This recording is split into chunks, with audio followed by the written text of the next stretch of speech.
Hello everyone and welcome back to the channel. In this video we will continue the chapter and we'll study about two methods of separation, hand picking and threshing. इस chapter में बहुत सारे methods बताए गए हैं separation of substances के, पर इस वीडियो में हम सिर्फ दो मेथड कवर करेंगे. So let's start with the first method, hand picking.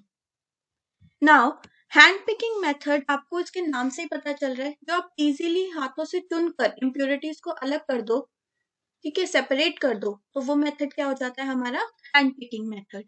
ये मोस्टली मेथड हम तब यूज करते हैं जब हमारे पास जो मिक्सचर है या जो सब्सटेंस है वो कम अमाउंट में है, क्योंकि अगर बहुत ज्यादा अमाउंट में हो तो ऑब्वियसली एक एक को पिक करना इम्प्योरिटी को थोड़ा डिफिकल्ट हो जाएगा. तो एक तो हम इस मेथड को तब यूज करते हैं जब हमारे पास क्वांटिटी थोड़ी कम हो या हम थोड़ी थोड़ी क्वांटिटी लेके उनको सेपरेट करें. दूसरा, जब जो मिक्स्ड सामान है, जो हमारा मिक्सचर है, उसमें अलग अलग साइज के या कलर के पार्टिकल्स मिक्स हों. अगर सब एक जैसे होंगे तो भी इस मेथड को फॉलो करना थोड़ा सा डिफिकल्ट हो जाएगा. तो इस मेथड को समझते हैं सिंपल वे में. जैसे इस बास्केट में आपके पास ग्रेप्स हैं, ग्रीन कलर के और ब्लैक कलर के, ठीक है. आपको इनको सेपरेट करना है. ये एक मिक्सचर है ग्रीन एंड ब्लैक ग्रेप्स का, आपको इन्हें सेपरेट करना है. तो आप क्या करोगे, इजिली ग्रीन ग्रेप्स को पिक करके एक बास्केट में डाल दोगे और ब्लैक वाले को दूसरे बास्केट में डाल दोगे. तो आपने सिंपली हैंड से पिक करके इनको सेपरेट कर दिया. तो ये मेथड क्या है हमारा, हैंड पिकिंग मेथड. ऐसे ही जब खाना बनाने से पहले, चाहे वो दाल हो या राइस हो, उसे कुक करने से पहले हम उसे साफ करते हैं. तो उसमें आपने देखा होगा इस टाइप से जो है प्लेट में हम डाल के एक एक जो भी इम्प्योरिटी है उसको हटा देते हैं, जो कि स्टोन की फॉर्म में हो सकती है या कोई और मिक्स दाल की फॉर्म में हो सकती है. उन्हें हम सेपरेट कर देते हैं. तो again we are following hand picking method. Now look at this image. ये क्या है, सबके फेवरेट मैगी. अब मान लो आपके लिए मैगी तो बना दी गई, लेकिन उसके अंदर कुछ ऐसे वेजिटेबल्स डाल दिए जो आपको पसंद नहीं है. तो आप क्या करते हो, उनको सेपरेट आउट कर लेते हो और बाकी जो चीजें पसंद है आप उन्हें खा लेते हो. उस सेपरेशन में भी आप कौन सा मेथड यूज कर रहे हो, हैंड पिकिंग मेथड. ठीक है, जो आपको पसंद नहीं है, आपको पसंद नहीं है, आप उसे इजीली साइड आउट कर देते हो और बाकी मटेरियल को कंज्यूम कर लेते हो. तो this is the hand picking method. So it is the simplest and convenient method of separating the mixture on the basis of its size or color.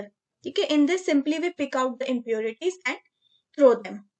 Clear? So this was the easiest method, hand picking. Now we move on to the next method, threshing.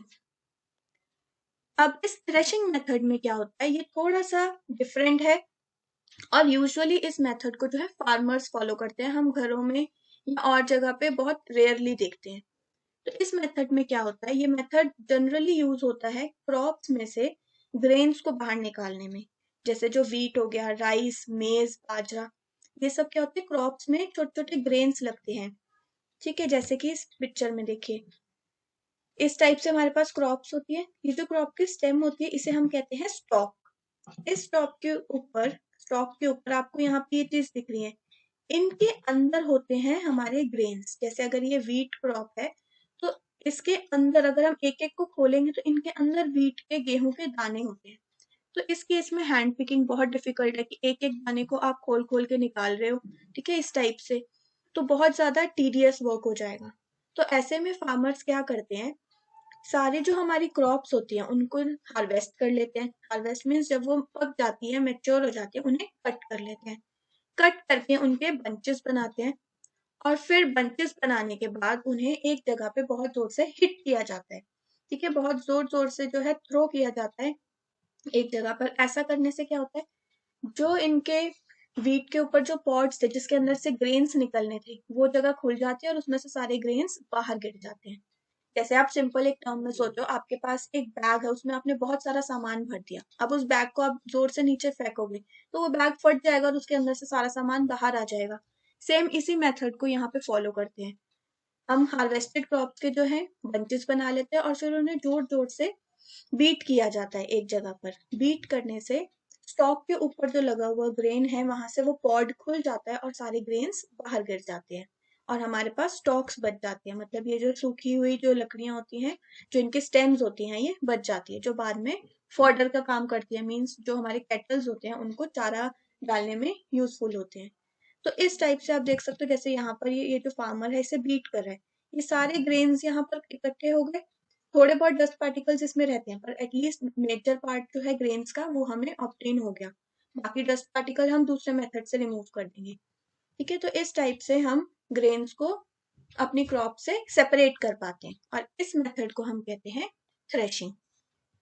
अब आजकल के time में machines आ गई हैं, तो physical work थोड़ा कम हो गया है, तो अब फार्मर्स क्या करते हैं, मशीन में इन स्टॉक्स को डालते हैं, इन क्रॉप्स को डाल देते हैं, जिससे क्या होता है, ग्रेन सेपरेट आउट हो जाते हैं और स्टॉक्स जो है वो सेपरेट आउट हो जाते हैं। तो this is the method of threshing, by which we just beat the bunch of crops and separate the grains from the crops और द स्टॉक्स। ठीक है, ये मेथड था हमारा threshing method. In the next video, we'll meet with the new method of separation, winnowing and sieving.